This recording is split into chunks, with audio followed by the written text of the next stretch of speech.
We all have relationship expectations, whether we know it or not.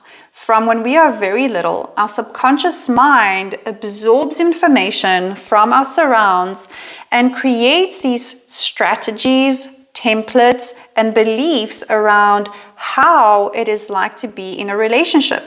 This is why our formative years are so important for our development and for our adult relationships, which is attachment theory, which I talk about on this channel. Now, the expectations in themselves are not the problem. The biggest problem is that perhaps we are unaware of these expectations. So some of them can be subconscious, and this is why I'm making this video, to bring the subconscious into our conscious mind. And the other problem is when we do not communicate these expectations with our partner. Now, you can imagine that if you go to a job and they have certain expectations of you, but they do not tell you what they are. So you simply show up to work and perhaps they tell you 3 things. You have to put on your computer and you have to file things. Let's just make it super simple. And then you have to send a report. Now, they also do not tell you that you have to call clients, that you have to send emails. They just assume that you will know what to do on the job. You will simply know what the company that you're working for has been doing all their existence, and you do not have that information. So then you just do those 3 things every single day, and you get very surprised when at the end of the month you get fired. Or you get into a disciplinary hearing because you were not performing, because there was no clear expectations set. It is exactly this, what anxious, preoccupied individuals do in their relationships, that causes them pain, and unnecessary pain at that. And this can be very easily remedied by first understanding and making a list of all the relationship expectations that you have, balancing our thinking a little bit, understanding that some of these expectations might not be realistic, and helping us to find a more balanced way to live in the world, a more secure way. And then lastly, communicating these expectations. And this is the most important part, is to communicate and negotiate expectations in a relationship. Now, I understand that it is not as easy as just speaking up about it, because anxious, preoccupied individuals have this core wound of abandonment. So they fear that if I speak up about my expectations, people will tell me that I am clingy, I am needy, and they will move away from me, and I will be abandoned. But have a look at how this works. This is a cycle, where first of all, you try to prevent abandonment or pacify your abandonment core wound by having these expectations, which leads you then to not communicate these expectations because you fear the abandonment. But that causes conflict in your relationships, because when your partner doesn't show up in this way, again, it triggers more core wounds, which make you believe that you will be abandoned, that you are unworthy of love, and that you will never find the partner that is going to make you feel safe. So can you see this loop is a chain reaction?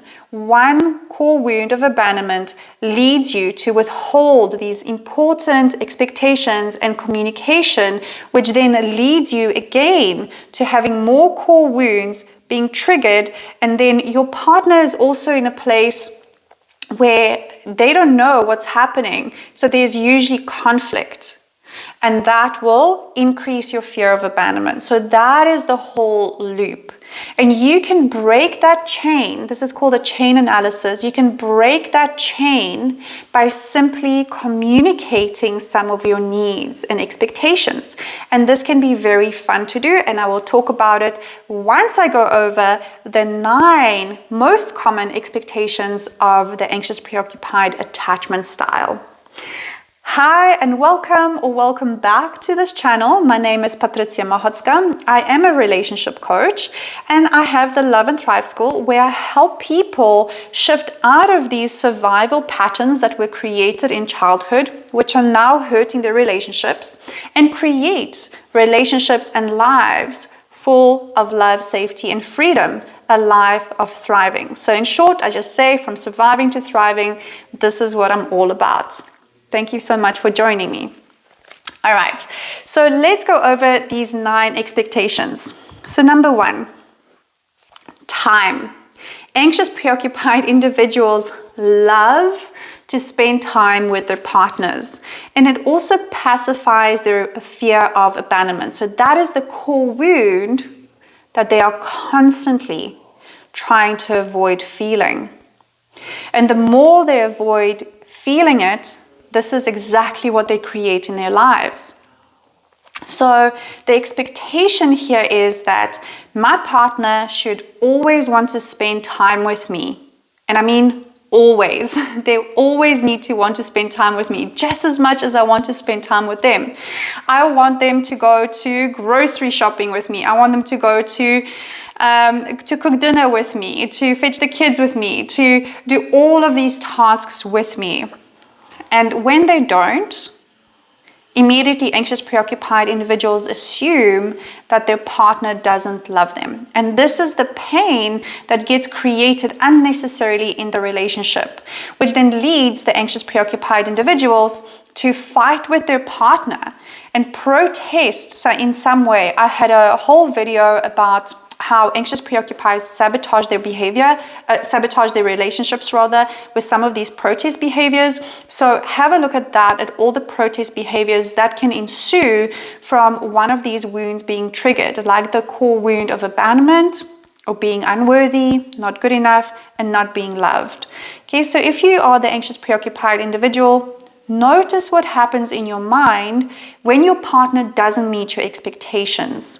Do you immediately tell yourself that you will be abandoned, that they don't care, that everybody leaves you, that you are unlovable? That is a sign that you are taking their behavior personally and making it mean something bad about yourself. And this is an indication of a core wound. Now, when we are triggered into our core wounds, it is very, very difficult to see reality. Our amygdala hijacks our brain, we become hyper emotional, and that often leads to conflict. And what it looks like is that you will most probably message your partner a lot or fight with your partner instead of asking and bridging the gap and creating connection and closeness, which will actually make your relationship stronger, and that will actually make you feel a lot more secure in the relationship. That is what's going to pacify the abandonment core wound more. Because when you fight with your partner, you're pushing them further and further away from you, because often that conflict is not a healthy conflict. It is just conflict that expresses a lot of pain without expressing again your needs and your true feelings. So understanding how to, first of all, notice, okay, my partner doesn't want to spend time with me. What is it that I'm making that mean? And then instead of telling yourself that they don't love you, ask them, why do you need more time by yourself? And maybe they will tell you that this is how they process their emotions. This is how they have been all their life. And that is consider that. You know, if there is a huge discrepancy, like you want to see your partner 7 days a week, and your partner wants to see you once every 2 weeks or once every week, that could be a sign of incompatibility, especially if your partner doesn't want to work on their attachment style. And if you don't want to work on your attachment style and healing all these wounds, that is going to be a very difficult relationship to have. This is why you would have to then consider, is this something that is going to be suitable for me in the long term. But say, for example, your partner only wants to message you once a day and you want them to message you consistently throughout the day, every single hour, everything that happens in your life. You want to update your partner, you want to call them in the day, and they say like, hey, you know what, I can only do this once or twice a day, or maybe 3 times a day, like just say hi in the morning, hi in the afternoon, and good night, and maybe have a phone call in the evening. That could be something that you could work through together, right? So communicate those expectations, and when you start to get curious, you come out of that amygdala hijacking, you become less emotional and you become a little bit more rational. So using a different part of your brain to communicate with your partner every time when you ask a question. When you ask a question, you can foster connection. Now, the question to ask here is not, why don't you love me? Why don't you want to spend time with me? Just simply ask, I see that you have this different need for time and space. Please, can you tell me more about it? Okay? So now invite your partner to share about themselves. You will get more information, you will create more connection, and in that way the relationship will feel more solid. Your abandonment wound will be really pacified because you'll get true information about what your partner is experiencing, and you will not push the partner away and then fear losing them even more. All right, so let's move on to number 2. Anxious, preoccupied individuals want their partner to always prioritize them no matter what. And yes, the relationship is a priority. However, there are sometimes other things in our lives that needs to take priority. So maybe there's a important work project, or there is a sick person in the family, or somebody that needs more of your partner's resources, or perhaps they are sick and you need to be the partner that is prioritizing them and giving to them, which anxious, preoccupied individuals sometimes struggle, where they are the ones that have to be a little bit more stable in the relationship and give more in the relationship. I mean, anxious, preoccupied, don't get me wrong, they are extremely giving in relationships. However, they really enjoy being the ones that receive a lot of the love and affection and attention, and can sometimes struggle when their partner is sick or needs to support a different member of their family. So if your partner doesn't prioritize you at all, because that is the other extreme, and work always takes priority, or 90% of the time, or other people, their friends, are taking priority, that is a sign again of incompatibility. You just have to ask yourself, do I want this in my life? Is this fulfilling my needs? But this has to be communicated. This isn't something that you just see what happens. You just say, you know what, I would like to be a priority, our relationship to be a priority, and I see that you have all of these other priorities in your life. Do you have space for a relationship? And if you do, what does it look like for you? What does it mean for you? Just remember that you're 2 very different people with very different backgrounds. Even if you grew up together, you're still going to have a different family unit. Even if you look at kids, and I'm not saying kids should date each other, but if you look at siblings from the same family, they have the same parents, they have the same environment, but because their parents were at different stages in their lives when their kids were brought up, they have a different experience of their childhood. One child might think, oh, my parents were amazing, I had all this fun, and the other child might think, oh my God, I had such trauma. How could you enjoy that? Okay, so we are coming together with 2 very different mindsets. We each have a fantasy of what relationship should look like. And for most of us, we have not explored those fantasies. We did not sit down and write about them, and we definitely do not sit down and communicate about them. Hopefully now, in our modern days, as we have more of this information, we are more open. But the more open we can be and the more curious we can become, the more we can realize, is this compatible for me? Is this suitable for me? Where's my partner at? Where am I at? How can we align? Can we align? Is this a possibility? How can we negotiate? Can you feel that there's a completely different energy to that than this frantic hiding my needs, then trying to get my partner to somehow fulfill my needs through manipulating them in some way? This is the energy that we want to shift into, is just more being upfront, asking questions and creating that connection. That's going to remove that abandonment wound being flared up all the time.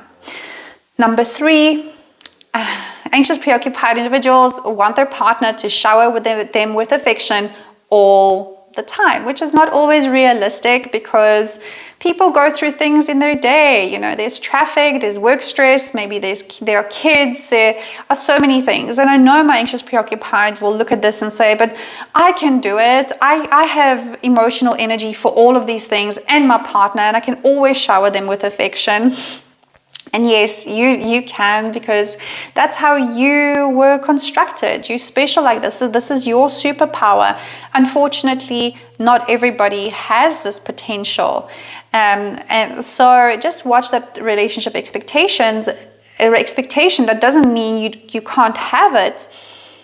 But you can consider your partner and also speak about how much affection are they willing to offer. You know, we all have a different capacity for touch, and times when we like to be touched, times when we don't like to be touched. Some people, when they are going through stuff, they tend to isolate. Some people need closeness and connections, like the anxious preoccupieds. So usually the two polar opposites are attracting into each other, the dismissive avoidant and the anxious preoccupied. And a lot of these needs don't get discussed. And this is the biggest problem. So speak to your partner and say, like, you know what, I really missed you today and I would like a hug.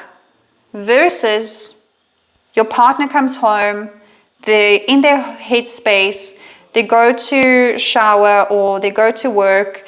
You get frustrated and you approach them and you say, you don't love me. What is wrong in this relationship? Everybody else gets love or affection from you. The kids get affection from you. Your work gets time, but I never get any of your affection. Now, what do you think which of these is going to bring you closer to what it is that you want, to your goal? It is, of course, telling your partner how you feel, and also perhaps asking them, like, hey, where are you at? Are you in the space where you want to be touched, where you want to be held? Number 4, consistent communication is what anxious, preoccupied individuals want most of the time. I've already mentioned that. And number 5, they would like their partner to plan dates all the time.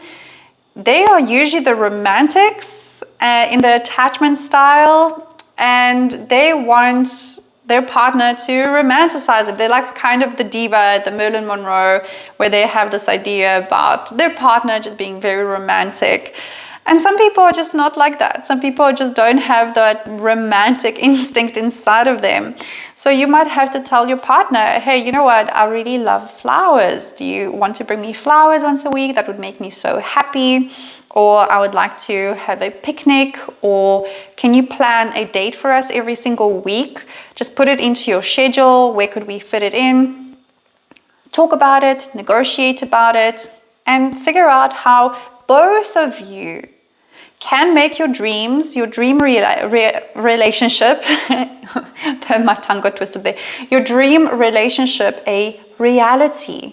Co-create something beautiful. Remember, relationships are not there just to fulfill needs of one person. They are there to fulfill both people. And for that, we need negotiation skills. We need to meet somewhere in the middle. And if you cannot find the middle that is suitable for you, that is again a sign of incompatibility. I've got a whole video about incompatibility, then have a look at that if you're interested.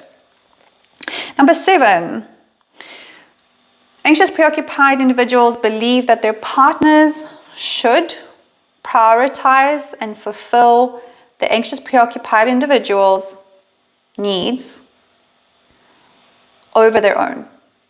Because this is what anxious preoccupied individuals do. They have no boundaries because they value and prioritize closeness and connection. So they will just drop everything and they will prioritize you all the time. And eventually that leads to resentment, but also unset expectations of how they want to be showed love.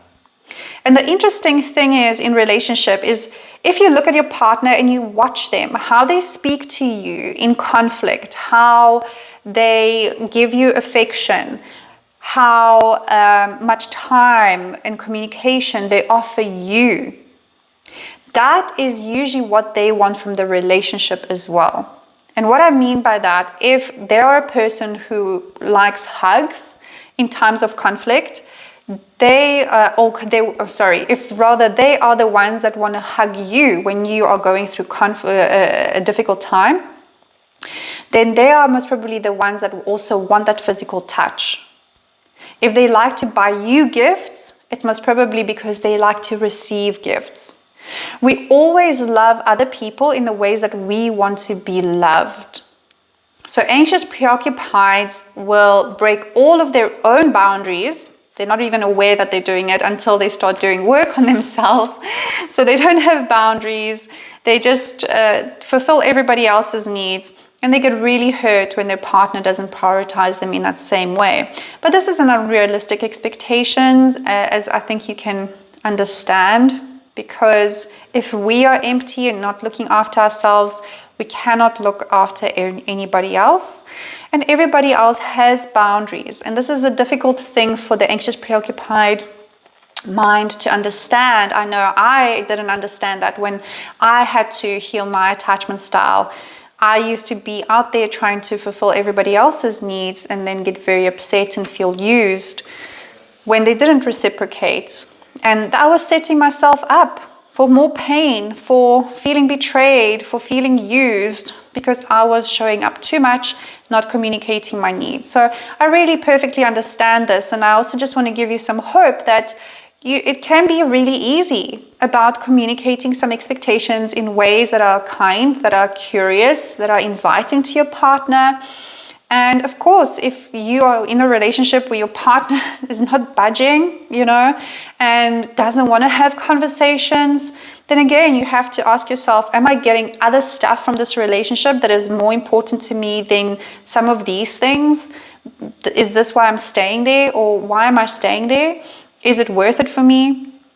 Because I know, and I keep coming back to this point because I know I get a lot of comments about this, and every time I say it's like, yes, communicate with your partner, and then I'll get a comment, or one of my clients will say, it's like, yeah, but my partner will never have this conversation. My partner will just say my way or the highway. It's like, I'm not giving you any more, or they are not compromising at all.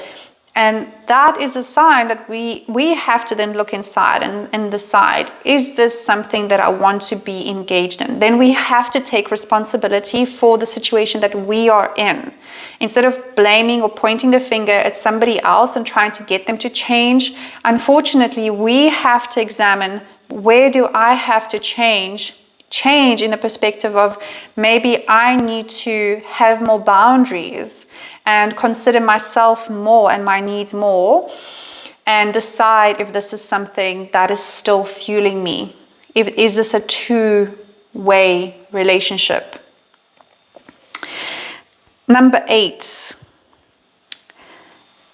My partner must always want to soothe me. And if you're in a relationship with a dismissive avoidant, I can tell you now that this is not something that is going to come easily. They might sit there, they might help you problem solve sometimes, and also depends on how dismissive and avoidant they are, how much work they have or haven't done on themselves. this is going to be challenging. And the reason for this is that dismissive avoidance, which are emotionally unavailable people, have gone through neglect. And that means they cut themselves off from emotions. So for them, it's like, just don't feel your emotions. Just move on. Just be in your head. Just forget about it. That is their answer to emotions. And they don't understand that the emotional types, like anxious, preoccupied, or fearful avoidance, they want to talk about it. They want to be heard. They want somebody to be there as their emotional support. And the dismissive avoidant can't do that for themselves, and they cannot do that for the anxious, preoccupied. Okay? That's why they can't be there for you. It's not because you are defective, you're somehow not enough, that you are unworthy. It is because they literally don't have that program in them. It's like a software program.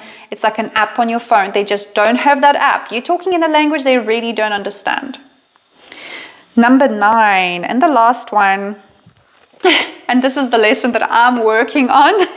My partner must want to clean or be at the same standard of cleanliness in our apartment as I do. And I have to remind myself that this is not just my apartment, it's also Matt's apartment. And if he wants to leave the dishes in the sink once in a while, nothing's going to happen, and it's okay. And that he must also be comfortable in his house. So I'm still learning. I'm not perfect, and there are still things that we learn. Some things are harder than others. I hope you enjoyed this video. Thank you so much for watching. Oh, one more thing before I forget. If you are the partner of the anxious, preoccupied individual, send them this video and just point out to them that these might be some expectations that they might have, and do an exercise together. You know, sit down, write down your expectations of what are your expectations of how you're going to handle conflict, how you're going to manage time, how often you're going to communicate, who's going to take out the trash. You know, Matt and I had to do a whole schedule, financial schedule, this type of schedule, that type of schedule. Because if we don't have that, there are a lot of these little expectations that just cause little almost paper cuts and small resentments in the relationship that are completely unnecessary. We can problem solve them before they even arise. Just run your relationship like you would an enterprise, like you would run your own business in a company. Everybody needs to know what is their job, how to show up, what is expected from them. And only then you can decide, like, is this working or is this not working? Because when both of you have got the memo of like, this is what I expect, this is what I expect, meet in the middle. Of course, you have to talk and negotiate, and then see, you know, how can you meet each other's needs? Is this going to work long term for both of you? And of course, be forgiving and allow this to be something that is more of an exploration, because I know some couples can do these exercises and it can lead them to just fight even more. So just try to be gentle with each other as you communicate about this, and just remember to always tell your partner, look, the amount of time that I need by myself is not a reflection on you or how I don't like you or how I don't respect you. These are my reasons for this. And on the other side, anxious, preoccupied individuals, make sure to ask questions before you, so to speak, shoot. You shoot and ask questions later. Try to first ask the questions and hold those bullets, and and give your partner a proper chance. Give yourself a proper chance to be loved, because that's what you will get from just being open and telling people what it is that you need and desire. Thank you so much for liking and sharing these videos. I really appreciate you. This channel is growing so beautifully, and I love all your comments. I don't always have time to get back to them in real time. I always try to take a little bit of time just for myself, you know, away from technology and just be in nature. But when I do come back, I always try to go through them. But if I missed anything, I'm sorry. Please give me another comment if I missed a question or anything like that, and I will try to get back to you. I'm sending you big, big love until I meet you in the next one. Ciao.